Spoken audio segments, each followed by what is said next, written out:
మనకు చివరి సందేశంగా రూతు గ్రంథం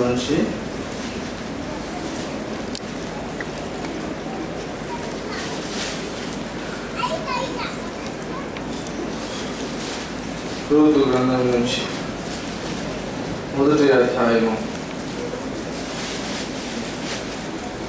మనందరికీ చాలా సుపరిచితమైనటువంటి సంఘటన.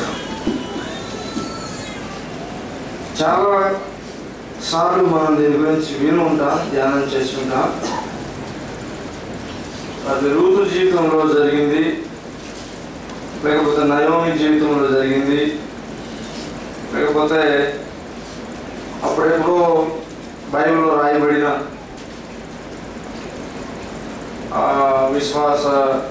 విశ్వాసుల జీవితంలో జరిగింది ఇలాగా అని వింటాం. అయితే ఈరోజు మనకు నేరుగా ఈ సంఘటనలో నుండి ఒక ప్రత్యక్షమైన ప్రశ్న దేవుడు నేరుగా మనల్ని ప్రశ్నిస్తే మన దగ్గర ఉండేటువంటి సమాధానం ఏంటి? చాలాసార్లు క్రైస్తవ సంఘాల్లో లేకపోతే క్రైస్తవుల జీవితాల్లో మనం గమనిస్తుంటాం, క్రీస్తు అంటే అభిమానమే, క్రీస్తు అంటే ప్రేమే, క్రీస్తు అంటే విశ్వాసమే, నమ్మకమే, క్రీస్తు అంటే ఇష్టమే. కానీ క్రీస్తును హత్తుకోవటం అనేది వీటన్నిటికంటే ఉన్నతమైనటువంటి డిగ్రీ.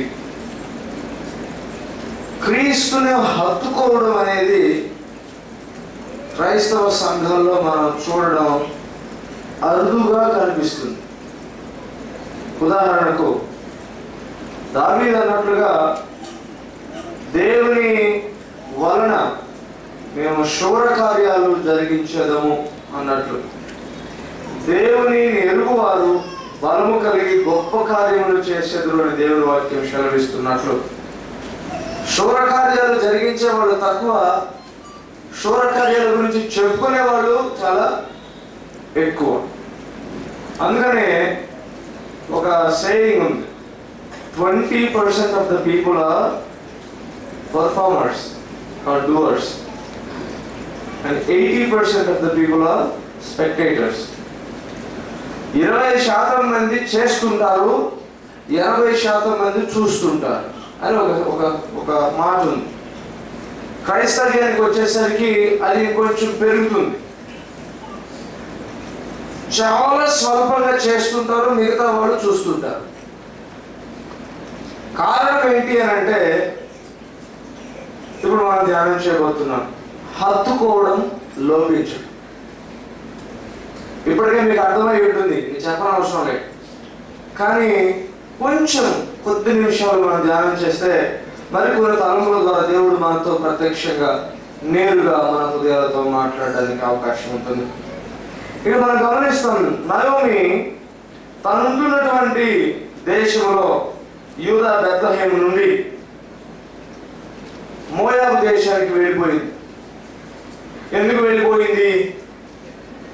అక్కడ కరువు ఉంది కాబట్టి మోయాబు దేశంలో బ్రతకవచ్చునని అక్కడికి వెళ్ళిపోయింది. అక్కడికి వెళితే కొన్నాళ్ళు బాగానే గడిచింది. తర్వాత తన భర్త, 2 కుమారులు చనిపోయారు.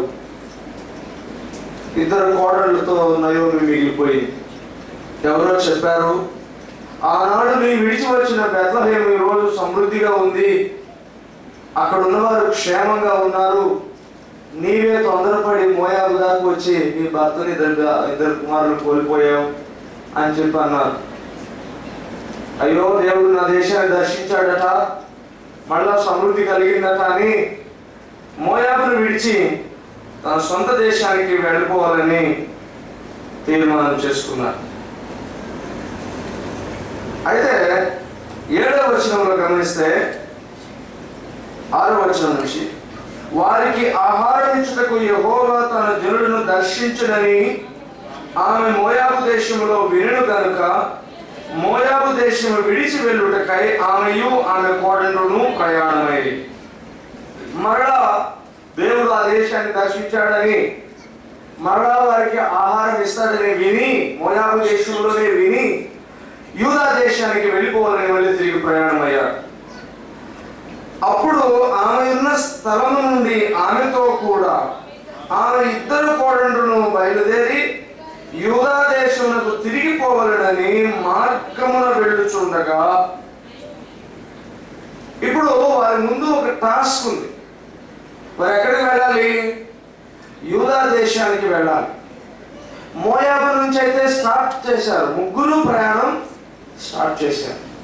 ముగ్గురి ఉద్దేశం ఏంటంటే యూదా దేశంలో యెహోవా దర్శించగా కలిగిన ఆశీర్వాదాల్లో పాలు పంపులు పొందాలని ముగ్గురి యొక్క ఆలోచన.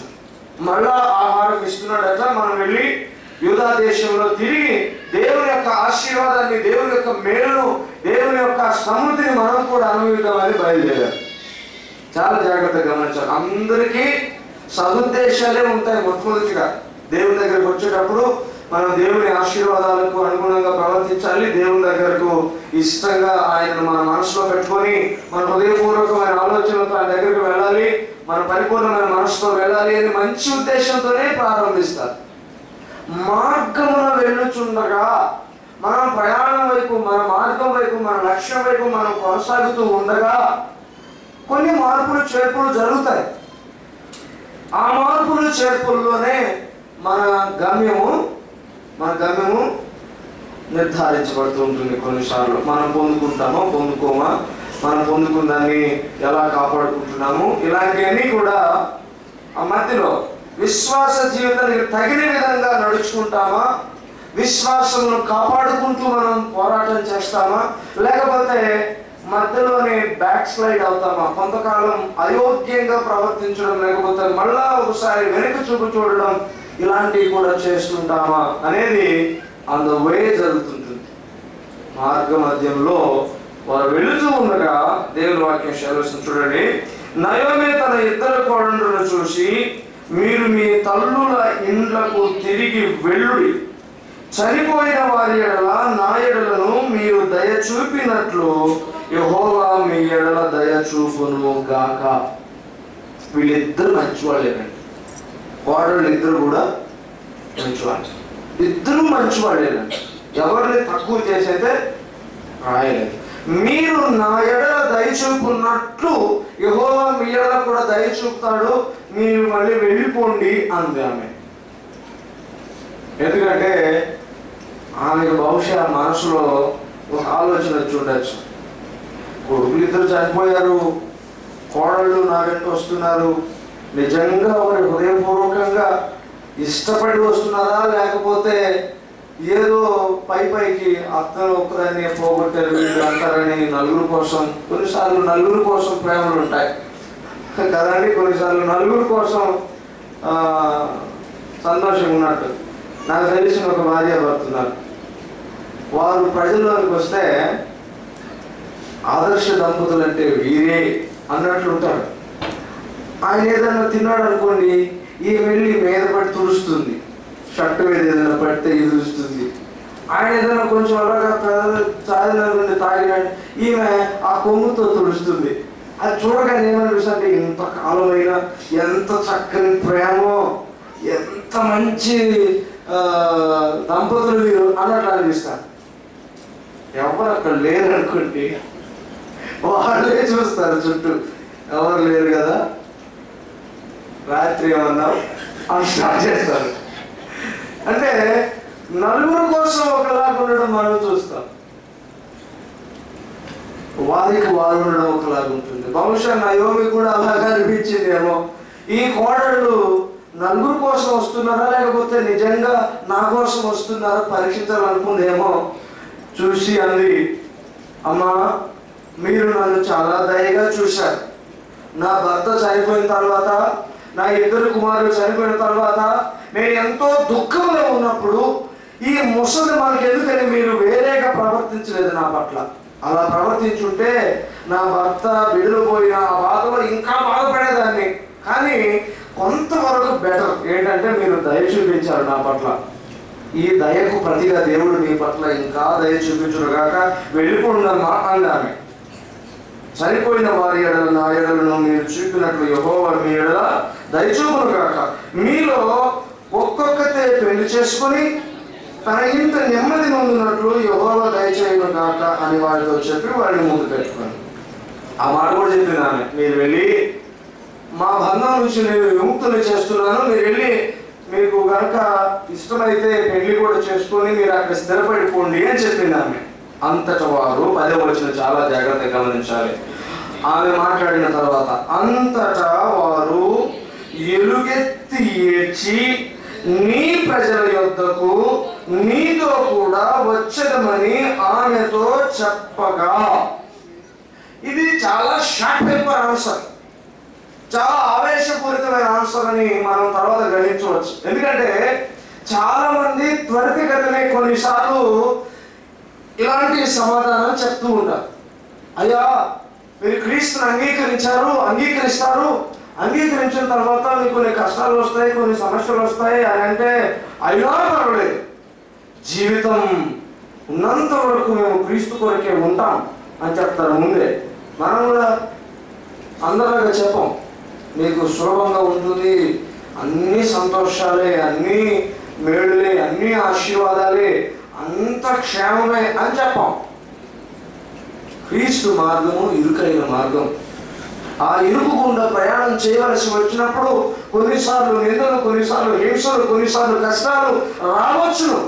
వాటన్నిటిలో గుండా మంచి ఆదరణ, మంచి ఓదార్పు క్రీస్తు వలన పొందుకుంటూ మీరు గమ్యస్థానానికి వెళుతూ మధ్యలోనే శుద్ధ సువర్ణం వలె మార్చబడుతూ వెళ్తారు. మీకు ఖచ్చితంగా కొలిమి ఎదురవుతుంది, మీకు ఖచ్చితంగా మూస ఎదురవుతుంది. ఆ మూసలో వెండిని కాల్చినట్లుగా మిమ్మల్ని కాలుస్తాడు. శుద్ధ సువర్ణం వలె మారవలసిన అగత్యం ఉన్నది. కాబట్టి కష్టం తప్పదు, హింస తప్పదు, నింద తప్పదు, శిలువ తప్పదు అని చెప్తాం. అప్పుడేమంటారు తెలుసా? దేనికైనా రెడీ అంటారు. కానీ మార్గ మధ్యంలో జరిగే రకరకాల ప్రయత్నాలకు, రకరకాల శోధనలకు నిరాశ పడిపోవడం, వెనుదిరిగి చూడడం అనేది కూడా జరుగుతుంటుంది. ఇక మనం గమనిస్తే ఒకేసారి ఉమ్మడిగా సమాధానం చెప్పారు రూతు, ఓర్ఫా. ఇద్దరు ఏం చెప్పారు? ఎలుగెత్తి పోమమ్మా వెనక్కు, నీతోనే వస్తాం, నీ ప్రజల యొద్దకు, మీ యొద్దకు మేము వస్తాం, మమ్మల్ని వెనక్కి పొమ్మని అనవద్దు. కొంతకాలం ఉంటుంది ఈ ప్రేమ, తర్వాత అంటే ఇది ఆలోచన లేని ప్రేమ అని కూడా అనొచ్చు. ఇప్పుడు చూడండి మళ్ళీ 11వ వచనంలో,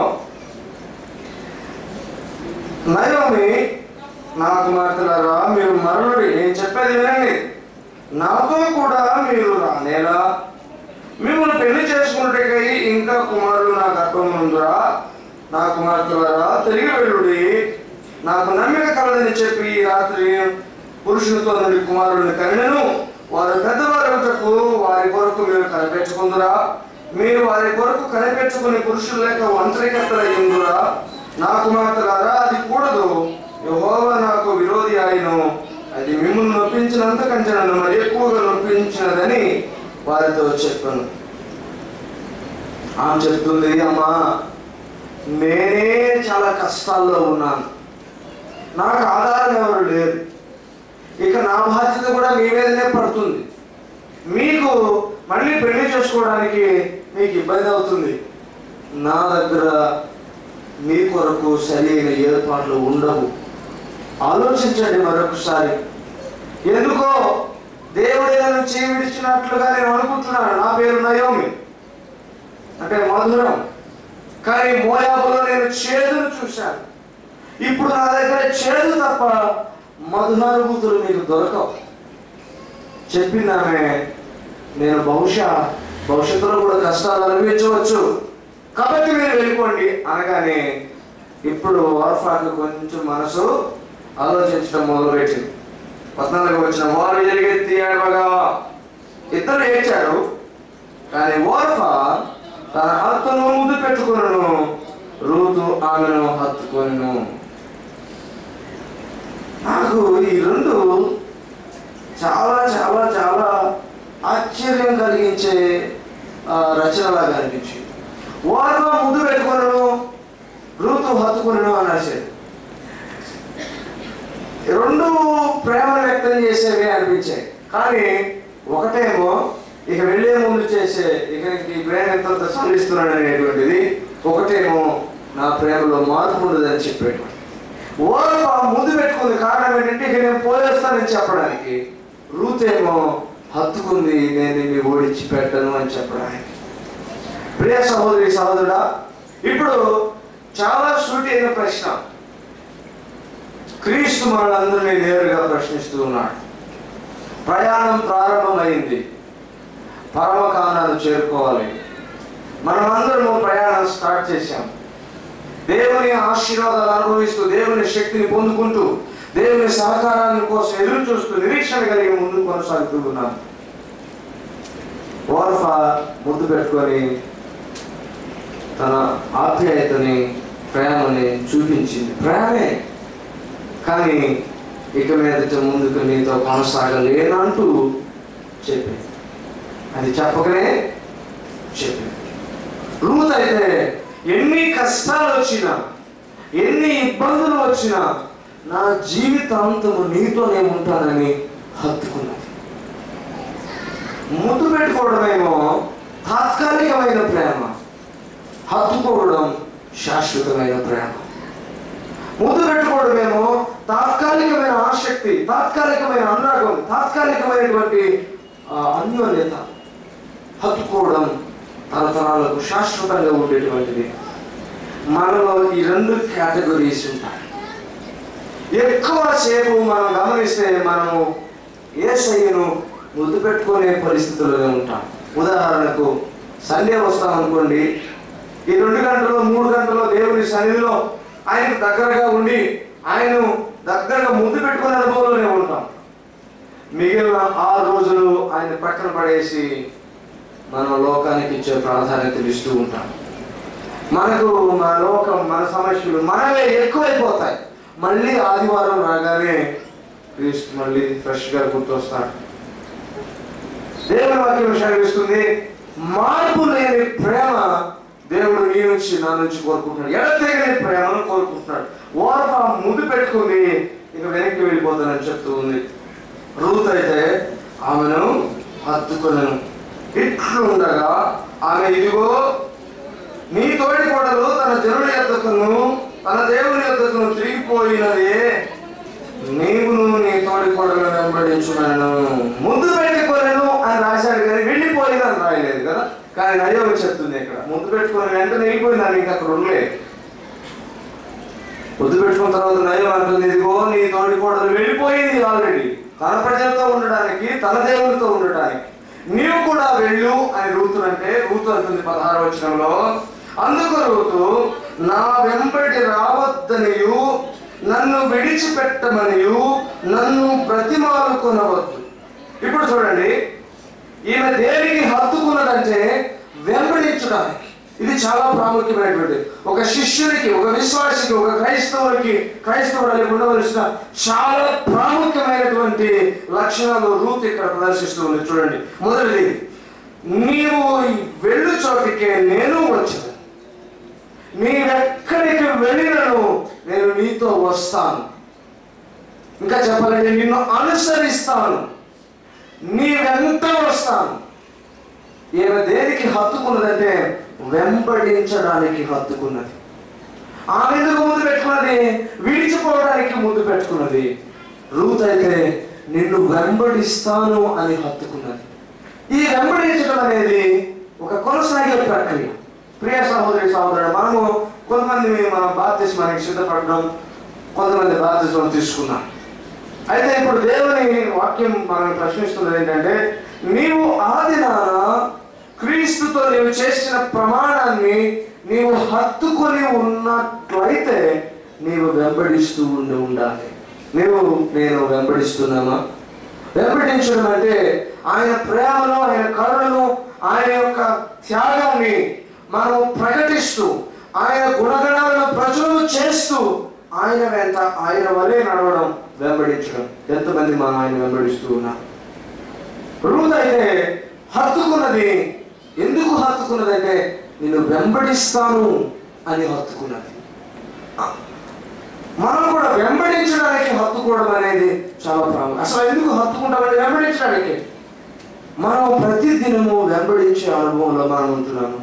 ప్రభువా నీవు ఎక్కడికి వెళ్తే నేను అక్కడికి వస్తా. ఇండైరెక్ట్గా నీవు ఎక్కడికి నడిపిస్తే నేను ఎక్కడికి నడుస్తా. పోయిన వారం మనం ధ్యానం చేశాం. ఆయన ఎంత లోతైన అనుభవాల్లోనికి మనం నడిపిస్తాడో అంత లోతైన అనుభవాల్లోనికి మనం నడవడం విధేయత. మారు పలకకుండా ప్రభువా నీవు నడిపించిన ప్రతి లోతైన జీవితానుభవంలోనికి నేను నడుస్తాను. కష్టమే కానీ నష్టమే కానీ ఏ పరిస్థితి వచ్చినా నీవు నడవమన్న చోటుకల్లా నేను నడుస్తాను. రూతులో చూడండి, వెంబడిస్తాను. నీవెక్కడికి వెళ్ళినా నేను నిన్ను వెంబడిస్తాను. నీతో కూడా నీ వెళ్ళు చోట్లకల్లా నేను కూడా వచ్చాను. నీ వెళ్ళు చోటుకే నేను వచ్చాను. క్రీస్తుకు మనకు మధ్య ఉండవలసినటువంటి గొప్ప సంబంధము వెంబడించుట. సంబంధం యొక్క తీవ్రత ఎందులో కనిపిస్తుందంటే వెంబడించడంలోనే. క్రీస్తుకు మనకు మధ్య ఎంత గాఢమైన సంబంధం ఉందో, ఎంత గాఢమైనటువంటి బాంధవ్యం ఉందో మనం ఎలా తెలియజేస్తామంటే వెంబడించుట చేతనే. ఓర్వ కూడా ప్రేమించింది నయోమిని. ఎలా ప్రేమించిందో తెలుసా? వెళ్ళిపోండమ్మా అంటే ఎలుగెత్తి ఏడ్చింది. అయ్యో లేదు, నీ ప్రజల దగ్గరికే వస్తా. కొంతమేర నయోమి చెప్పింది, నన్ను ప్రేమిస్తున్నావు మంచిదే, నన్ను వెంబడిస్తావు మంచిదే, కానీ మేలు జరుగుతుందో లేదో నాకు తెలియదు. నీకు నా వెంట వచ్చినందువల్ల కష్టం రావచ్చు, ఇబ్బందులు రావచ్చు, శోధనలు రావచ్చు, నీ ఒంటరిగానే అయిపోవచ్చు. అంటే అట్లయితే నేను నీకు ఉంటాలే అంతే. కొంతవరకు వెంబడించడం వేరు, అంతం వరకు వెంబడించడం వేరు. కొంత వెంబడించే అనుభవాలు ఎక్కువగా ఉంటాయి. మనం చూసినంత వరకు ఆవేశపడి వస్తారు, ఆతృతపడి వస్తారు. నేను క్రీస్తులో ఉంటానని ఏవో నిర్ణయాలు తీసుకుంటారు. తర్వాత అంత తీవ్రమైనటువంటి భక్తిని క్రీస్తులో కనబరచలేదు. దేవుని వాక్యం సెలవిస్తుంది, రూత్ అంటుంది, నేను నిన్ను ఖచ్చితంగా వెంబడిస్తాను. నీవు ఎక్కడికి వెళితే నేను అక్కడికి వస్తాను. మనం వెంబడించడానికి క్రీస్తును హత్తుకుంటున్నామా? దేవుని వాక్యం మనం సూటిగా ప్రశ్నిస్తాం. చాలా సరళమైన ప్రశ్న అండి. మనము ముక్కుసూటిగా మనం అడిగితే మన సమాధానం ఏంటి? ఈరోజు మనం క్రీస్తుని వెంబడిస్తున్నామా? నిజంగా వెంబడించడం అంటే ఆయన అడుగులో అడుగు వేయడం, అంటే ఆయన చేసినట్లుగా చేస్తుండడం. ఇంకా సులభంగా చెప్పాలి మన సంఘ పదాలు అంటే ప్రేమించడం, క్షమించడం, ప్రార్థించడం, స్తుతించడం అనేవి ఎడతెగకుండా మనం చేస్తున్నామా?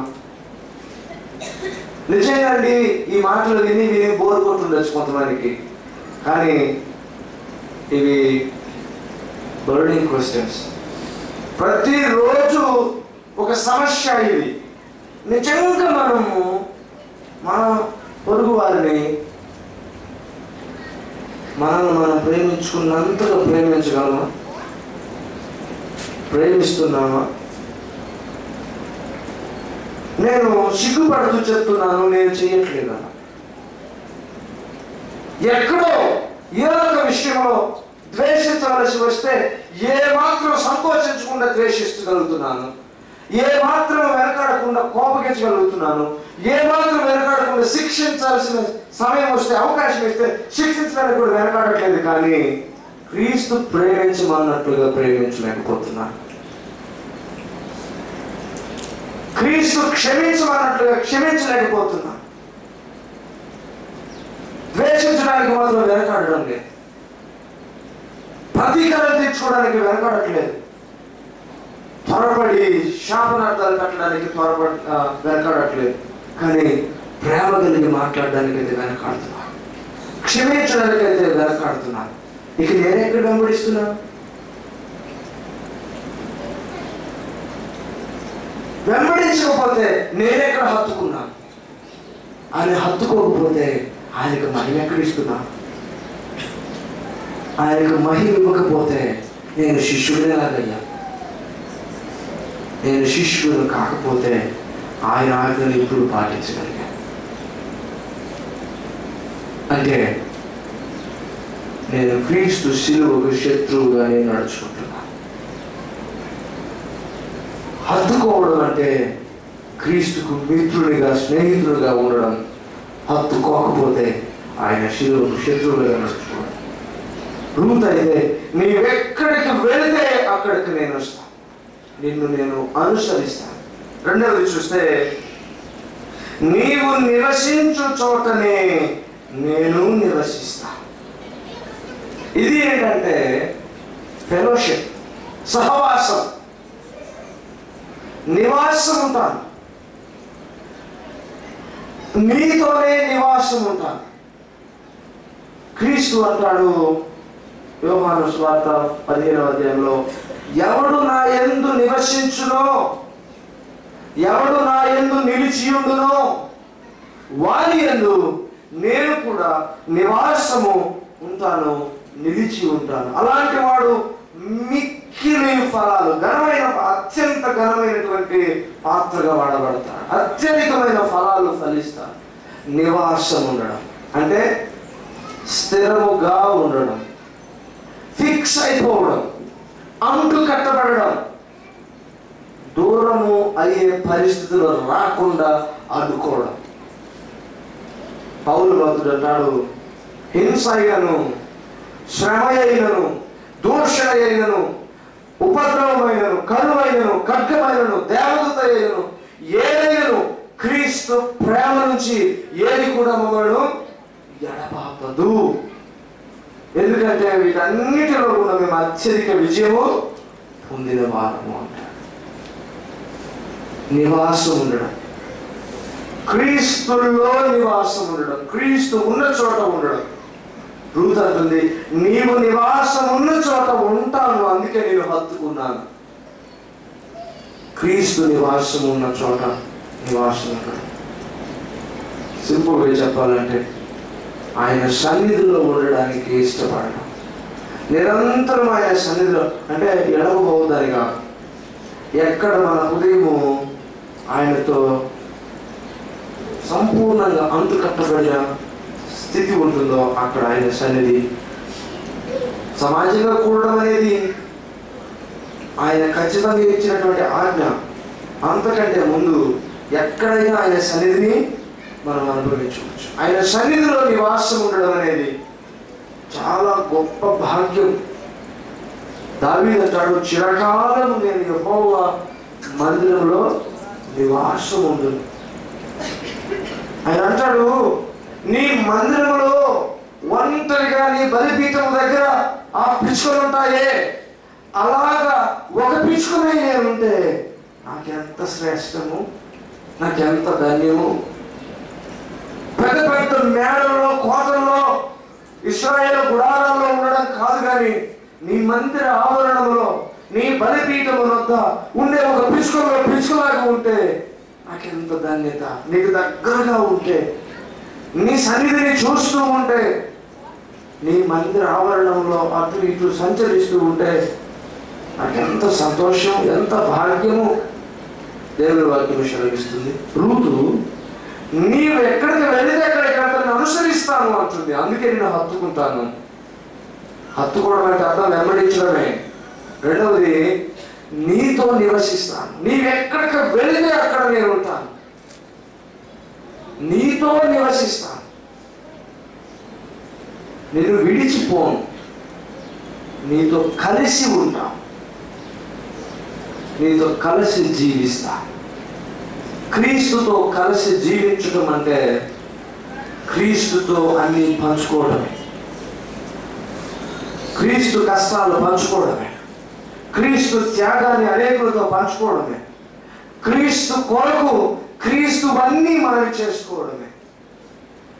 పౌలు భక్తుడు అంటాడు కొలస్సీయులకు రాసిన పత్రికలో 2వ అధ్యాయంలో క్రీస్తు పడిన పాటలన్నిటిలో కొదువైన వాటిని నా వంతు నా శరీరం ముందు నేను నెరవేర్చుతున్నాను. ఇది క్రీస్తుతో కలిసి జీవించు. నీవెక్కడ నివసిస్తే నేను అక్కడ జీవిస్తాను. మొదటి వెంబడించడానికి హత్తుకోవడం, ఆయనతో నివసించడానికి, ఆయనలో నివసించడానికి హత్తుకోవడం. అంత మాత్రమే కాదు, నీ జనమే నా జనం. ఎంత చక్కని మాట అండి. నీ జనమే నా జనం. ఇది సహవాసం, ఇది సమాజం. ఇప్పుడు చూడండి, ఇప్పుడు మనమందరం ఒక కూడికగా కూడే మనము సమాజంగా కూడడం ఎంత ప్రాముఖ్యమో కూడా ఇక్కడ రూతు ద్వారా మనకు అర్థమవుతుంది. మనల్ని ఈ స్థలంలో సమకూర్చిన దేవునికి మనం ఒక ప్రతిజ్ఞ కూడా చేయాలి. ప్రభువా, నీ జనులే నా జనం. నేను దీన్ని కొంచెం పర్సనలైజ్ చేస్తున్నాను, దయచేసి ఎవరు అపార్థం చేసుకోవాలి. నేను ప్రైజ్ ది లార్డ్ ఫెలోషిప్ సంఘపు వాడను. నేనేమనాలి, ఇప్పుడు ఎన్ని పరిస్థితులు, ఎన్ని ఆటంకాలు వచ్చినా నేను ప్రైజ్ ది లార్డ్ ఫెలోషిప్ వాడనే. ఈ ఫెలోషిప్ నాది, నేను ఈ ఫెలోషిప్ వాడను. అలాగా మనమందరము అలాంటి స్వంత భావన కలిగి ఉండాలి. నీ జనులే నా జనులు. ఈరోజు అలాంటి భావం కొదువై చాలా సంఘాలు ఐక్యత కోల్పోతున్నాయి. ఐక్యత కోల్పోవడం వల్ల ఎదుగుదల ఆగిపోతుంది. ఎదుగుదల లేకపోవడం వల్ల క్రమక్రమంగా ఎండ్ స్టేజ్కి వచ్చేస్తాయి. మనం కొన్ని చర్చెస్ను చూస్తే ఈ దినాల్లో పెద్ద పెద్ద స్టేజెస్ కట్టి, డిస్కో లైట్స్ వేసి, డిస్కో డ్యాన్సులు వేసి, రకరకాల డ్యాన్స్ షోలు పెట్టి, ప్రపంచంలో పెద్దది, ఇండియాలో పెద్దది, ఆంధ్రప్రదేశ్లో పెద్దది, టోటల్ హైదరాబాద్లో పెద్దది అని ఇట్లా పెద్ద పెద్దవి మందిరాలు మాకున్నాయి అంటే పోతున్నా. అడ్వర్టైజ్మెంట్స్ పడిపోతాయి. వెళ్ళగానే ఒక సమోసా, ఒక కూల్ డ్రింక్ ఇచ్చి, రేపటి నుంచి నీవు ఈ సంఘ సభ్యులు అంటే ఓకే. ఈరోజు మనం కొన్ని ఛానల్స్లో వింటున్నాం, 50,000 మంది వస్తున్నారు. మంచిదే ప్రియ సహోదరి సహోదరుడా, నీవు అలా చెప్పడం మంచిదే. ప్రభుని పరిచర్యను ఫలింపు చేస్తున్నాడు. కానీ నీవు చెప్పగలవా ఆ 50,000 మందికి నీవు సువార్త ప్రకటించి వారిని కాపు కాసి నీరు కట్టి ఫలింప చేసి నీవెంత పిలుచుకున్నావని నీవు చెప్పగలవా? గంపలో గాలాలు వేయడం అనేది సహజమైపోయింది. పట్టి పెట్టిన చేపలను పట్టుకుపోవడం అలవాటు అయిపోయింది. మెరుగులు దిద్ది, రంగులు వేసి, లైట్లు వేసి, మేకప్లు వేసుకొని వచ్చి ఆకర్షించడం ఎక్కువైపోయింది. 1,00,000 మాకు డొనేట్ చేస్తే 2,00,000 జాబ్ వస్తుంది. ఎందుకు వస్తుంది? ఎక్కడ చెప్పాడు ఆ మాట దేవుడు? ఎలాంటి వారిని 50,000 మంది ఆకర్షించారంటే, రూతులాగా ఎలాంటి కమిట్మెంట్ లేని వారిని ఆకర్షించారు. నీ జనులే నా జనులు, నీ ఫెలోషిప్ నా ఫెలోషిప్ అనలేని బలహీనులనే వారు ఆకర్షించారు. అతిశయించడానికి వీల్లేదు. వారు 50,000 మంది అయినా ఒకటే, 5 మంది అయినా ఒకటే. కమిట్మెంట్ లేని వారిని ఆకర్షిస్తున్నారు. నిజంగా ఫెలోషిప్ కి కట్టుబడి లేని వారిని ఆకర్షిస్తున్నారు. నిజముగా నాని అనుకోలేని వారిని ఆకర్షిస్తున్నారు, మరెవరిని కాదు. మరి మిమ్మల్ని ఎవరిని ఆకర్షించలేదే? ఈ కొద్ది మంది నమ్మకంగా వస్తున్నారే. మీకు తెలీదా పెద్ద పెద్ద సంఘాలు హైదరాబాద్ లో ఉన్నాయని? మీకు తెలీదా అక్కడ డిస్కో లైట్లు వేస్తారని? మీకు తెలీదా అక్కడ డ్యాన్సులు వేస్తారని? మీకు తెలీదా వెళ్తే మీకు కూడా సమోసాలు, కూల్ డ్రింక్స్ ఇస్తారని? మీరు రూతులాగున్నారు. దేవునికి స్తోత్రం, హల్లెలూయా.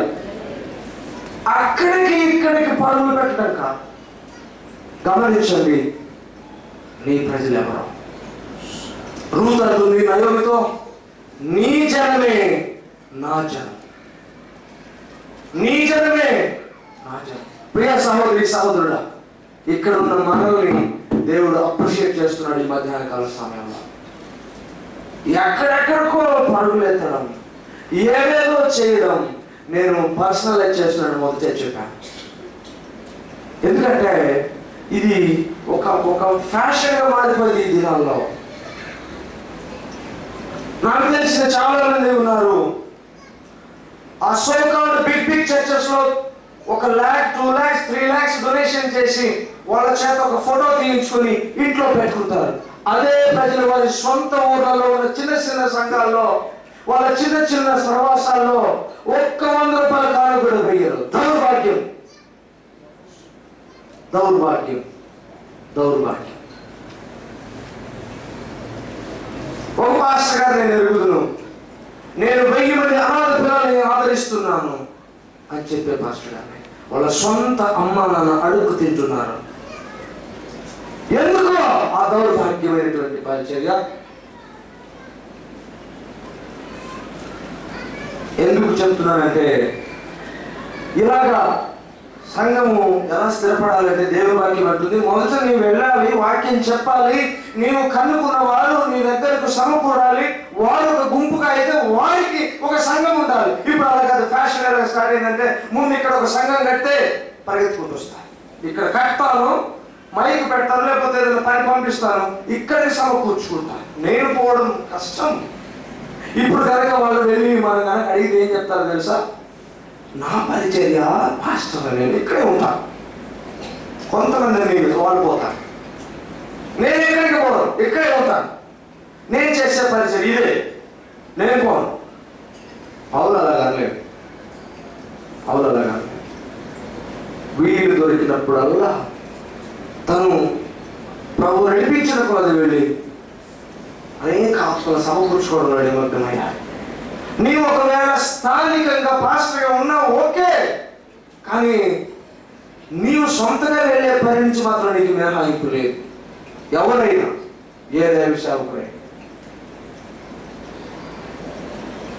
నీవు వ్యక్తిగత పరిచయం చేయడానికి మినహాయింపు లేదు. నువ్వు చేయాలి తప్పక, ఏదో ఒక సమయంలో ఏదో ఒక విధంగా నీ వ్యక్తిగత పరిచయం చేయాలి, తప్పదు. అది నీ ప్రైమరీ డ్యూటీ. నేను ఈ మధ్యకాలంలో ఆలోచిస్తూ ఉన్నాను. గత 5 సంవత్సరాలుగా నేను బైబిల్ ఫెలోషిప్ లో సేవకుడిగా పనిచేస్తున్నాను. నేను ఎంతమందికి వ్యక్తిగతంగా వెళ్ళి వాక్యం చెప్పి ఎంతమందికి క్రీస్తు గురించి ఓర్పింపు చేయడంలో నా పాత్ర నేను పోషించాను. ఎంతమందికి నేను వ్యక్తిగతంగా స్వార్థ ప్రకటించాను. ఇలాగ వస్తే వారం కొంతమంది కూడుకుంటే వాక్యం చెప్పి సైలెంట్గా వెళ్ళిపోయాను. వ్యక్తిగతంగా నేను ఎంతమందికి క్రీస్తుని ప్రకటించాను, తెలియని వారికి నేను సొంతగా వెళ్ళి ఎంతమందికి చెప్పాను. సిగ్గు కలుగుతుంది ప్రభువా, నేను చాలా తక్కువ మందికే చెప్పాను. కానీ ఎక్కువ మంది ఎలాగవుతున్నారంటే, మనం కూడా ఏంటి, చాలా బిజీ అయిపోయి, నేను బిజీ పాస్టర్ని పోలేను, వాళ్ళే రావాలి. నేను చూశాను ఒక పత్రిక మీద మీటింగ్స్, రండి వినండి రక్షణ పొందండి. నాకెందుకో కొంచెం ఎబ్బెట్టుగా అనిపించింది. వాళ్ళు వచ్చి వింటే రక్షణ పొందేది ఏంటి? రండి వినండి రక్షణ పొందండి. బైబిల్కి ఇది చాలా వ్యతిరేకంగా ఉంది కదా. ఆయన చెప్పాడు పొంది వినిపించండి రక్షించండి, అది ఆయన చెప్పాడు. క్రీస్తు చెప్పాడు మీరు పొంది వినిపించండి రక్షించండి. మనోడు దాన్ని డిఫరెంట్గా మార్చేశారు. మీరు రండి మీరే వినండి రక్షణ పొందండి. మంచిదే కావచ్చు, కొన్ని చోట్ల మీటింగ్ పెట్టి చేయడం అనేది మంచిదే కావచ్చు, కానీ దానినే బిజినెస్ గా చేసుకునే వాళ్ళు కూడా ఉన్నారు. ఒక్కొక్క పాస్టర్ గారు ఒకరోజు ఎంత ఇస్తావు? ఈ మధ్య కాలంలో ఒక ఆయన గురించి నేను పదే వింటున్నాను. మా ప్రాంతంలో తిరుపతి దేవస్థానంలో పనిచేశారంట. ఆయన ఫోన్ చేసి ఏమండి మీరు వస్తారా, మాకు ఇక్కడ మీటింగ్ ఉంది అని అంటే, ఎంతమంది కూడుకుంటారు? ఒక 5,000 మంది కూడుకోవచ్చు. ఏం పాంప్లెట్ వేసుకున్నావు? ఆయిల్ ప్రింట్ వేస్తావా? ఓకే. థర్డ్ క్వశ్చన్, ఎంత ఇస్తావు రాత్రికి? నువ్వేమైనా వ్యభిచారివా? కడుపు మండిపోతుంది. 30,000కు 3 పైసలు తగ్గిన రాను 30,000కు 3 పైసలు తగ్గిన రాను. దేవుని వాక్యం చాలా స్పష్టంగా సెలవిస్తుంది, నీవు క్రీస్తును హత్తుకున్నప్పుడే నీ హృదయంలో నీకు ఒక తీర్మానం రావాలి. నీ జన్మ ఆ తల్లిదండ్రులు ఇచ్చినప్పుడు, తల్లిదండ్రులు నీకు జన్మంతా ఎలా తల్లిదండ్రులు అయి ఉంటారో, ఇంతకంటే బెస్ట్ ఎగ్జాంపుల్ ఏం లేదు నాకు చెప్పడానికి. నీవెక్కడ రక్షించబడ్డావో, నీవెక్కడ ఆత్మీయంగా పుట్టావో, అది నీ కుటుంబం, అది నీ పుట్టినిల్లు. అక్కడే నీ జీవితాన్ని దేవుడు మలచగలడు, అక్కడే నీ జీవితాన్ని రూపుదిద్దగలడు. దయచేసి గమనించవలసిందిగా సంఘాన్ని మరొకసారి జ్ఞాపకం చేస్తున్నా. నీ తల్లిదండ్రులు కాకపోలేదు, నీ జన్మంతా వారే నీ తల్లిదండ్రులు.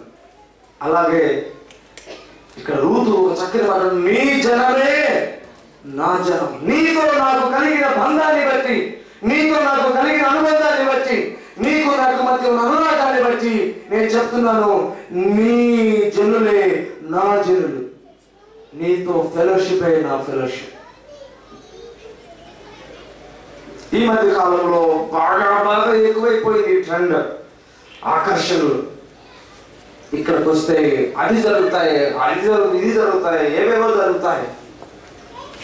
అందుకనే పౌలు అంటాడు, బోధకులు 1000 మంది ఉండవచ్చు, కానీ తండ్రి మాత్రం ఒక్కడే.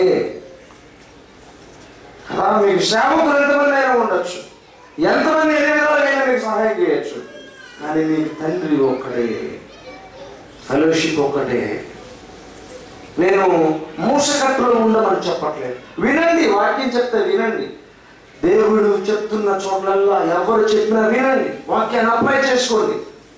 ఎక్కడైనా మీటింగ్స్ అయితే వెళ్ళాలనిపిస్తే వెళ్ళండి, నో ప్రాబ్లం. కానీ ఇది నీ ఫెలోషిప్, ఇది నీ సహవాసం, దీని బాధ్యత కూడా నీకుంది. ఇది నీది ప్రియ సహోదరి సహోదరుడా, ఇది నీది. రూతు అంటుంది, నీ జనమే నా జనం. నిజంగా ఈ భావం నీకుంటే, నిజంగా ఇలాంటి మనస్సు నీకుంటే, దేవుడు నిన్ను వేగింతలు ఆశీర్వదించును గాక. రూతు అంటుంది మళ్ళా, నీ దేవుడే నా దేవుడు. హల్లెలూయా, హల్లెలూయా. నీవు ఎలా ఆరాధిస్తావో, నీ ఆరాధన నాకు కావాలి, నీ సత్యము నాకు కావాలి, నీ విధానం, నీ దైవీయ పద్ధతి నాకు కావాలి. నీ దేవుడే నా దేవుడు, కలిసి ఆరాధిద్దాం. రూతు చూడండి, నేను వెంబడిస్తాను, వెనుదిరగను, నీతో నివసిస్తాను, నీ నుంచి వేరైపోను. నీ ప్రజలే నా ప్రజలు, నీ సహవాసం మానను. నీ దేవుడే నా దేవుడు, నీతో ఆత్మీయ ఆశీర్వాదాలు కూడా పంచుకుంటా. చివరిగా రూతు అంటుంది, నీవు మృతి పొందు చోటను నేను మృతి పొందగలను. హల్లెలూయా, హల్లెలూయా. నా ఈ హత్తుకోవడం ఎంతవరకు అంటే నేను చచ్చే వరకు. అబ్బా, ఎంత ఎంత ఎంత సవాలుతో కూడినటువంటి మాట అంటే, నీవు మృతి పొందు చోటనే నేను మృతి పొందుతాను. నేను చచ్చేదాకా నా ఈ ఆలోచనలో మార్పు రాదు. ముద్దు పెట్టుకొని సైలెంట్గా వెళ్ళిపోవటం కాదు, వార్తలాగా ప్రేమ ఉండొచ్చు కొంతకాలం. దేవుని వాక్యం ఉంటుంది, రూతు చెప్పిందట, నీవు మృతి పొందు చోటనే నేను మృతి పొందాను. నా చావు వరకు నేను వెంబడిస్తాను, హత్తుకొని ఉంటాను. ప్రియ సహోదరి సహోదరుడా, అవకాశం ఇస్తే దేనికి నీవు కట్టుబడతాం. ముద్దు పెట్టుకుని కొన్నాళ్ళు కొద్ది కాలం తాత్కాలికమైనటువంటి వెంబడించడం, తాత్కాలికంగా నివసించడం, తాత్కాలికంగా సహవాసం కలిగి ఉండడం, తాత్కాలికంగా ఆరాధించడం, తాత్కాలికంగా ఉండడమైన రూతు అన్నట్లుగా నీవు వెళ్ళు చోటకే నేను వస్తాను, నేను వెంబడిస్తాను. నీవు నివసించిన చోటే నేను నివసిస్తాను, నీ వాసం ఉంటాను నీతో. నీ జనులే నా జనులు, నీతో పాటు సహవాసం చేస్తాను. నీ దేవుడే నా దేవుడు. మరణించే వరకు, మృతి పొందే వరకు నిన్ను విడిచిపెట్ట. క్రీస్తుతో మనం ఇంత గట్టి సంబంధాన్ని కలిగి ఉన్నామా? క్రీస్తుతో ఇంతగా మనం హత్తుకొని ఉన్నామా? క్రీస్తుతో మనం ఇంతగా ముడిపడి ఉన్నామా? క్రీస్తులో మనం ఇంత స్వచ్ఛమైన, నిష్కళంకమైన, నిష్కాపట్యమైన భయము, భక్తి, సేవ మనం కలిగి ఉన్నామా? యెహోషువ గ్రంథంలో యెహోషువ అంటాడు, సత్యమైన సేవ, నిష్కపటమైన సేవ నేను చెయ్యదలిచానంట. 24వ అధ్యాయంలో సత్యమైన సేవ, నిష్కపటమైన సేవ నేను చేయాలనుకుంటున్నా. అదే దేవునికి ఇష్టం కూడా. 14వ వచనంలో అంటాడు, 14వ వచనంలో అంటాడు, దేవుడు యెహోవా యందు భయభక్తులు గలవారై. ఒకసారి పెద్దగా చదవడము, ఆయనను, ఆ మాట మళ్ళీ ఒకసారి చదవడము,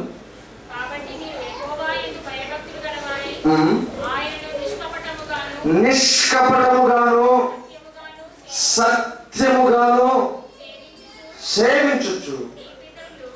మీ పితరులు తొలగత్రోసి యెహోవానే సేవించుడి. ఎంత గొప్ప మాట్లాడాడంటే, నిష్కపటముగా, కపటం అనేది లేకుండా సత్యముగా సేవ చేయడం.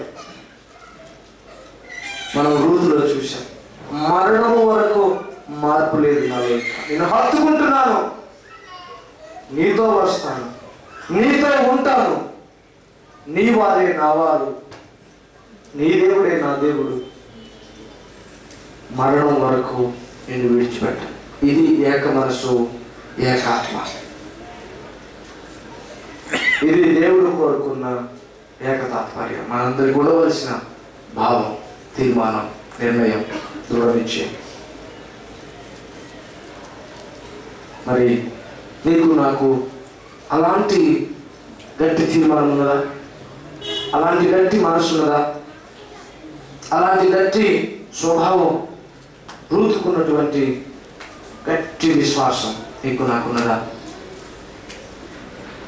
నువ్వు ముద్దు పెట్టుకొని వెళ్ళిపోతున్నావా, లేక ఆయన హత్తుకొని ఆయనతో ఉంటున్నావా? తీర్మానం చేసుకో ప్రియ సహోదరి సహోదరుడా. రూతు వలె ఒక గట్టి తీర్మానం చేసుకొని మరణం వరకు దాన్ని నిలుపుకోవడమే క్రీస్తును మహిమపరచడం. అదే మన గురుతర బాధ్యత, మన మీద దేవుడు పెట్టిన గొప్ప భారం, బాధ్యత. అది మాత్రమే. ప్రార్థన చేసుకుందాం. ప్రభువా, నీ వందనాలు, స్తోత్రాలు. ఈ మధ్యాహ్న కాల సమయంలో నన్ను మమ్మల్ని సంధించి మీరు ప్రశ్నించారు.